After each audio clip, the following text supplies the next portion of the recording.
Hello mga Mars!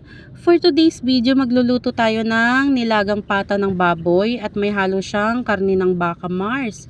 Ito yung mga ginamit na ingredients, Mars. Yan.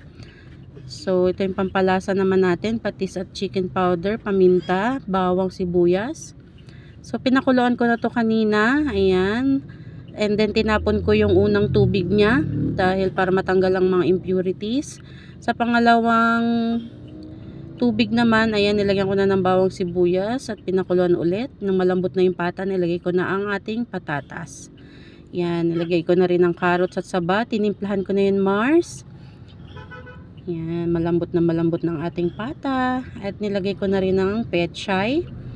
Yan, maraming pechay Tagalog yan, Mars. At sinunod ko na ang siling green. Ready to serve na ito, Mars. Handa na ang ating nilagang pata.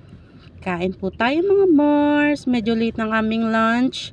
Ayan, gumawa ko ng sausawa na patis at kalamansi.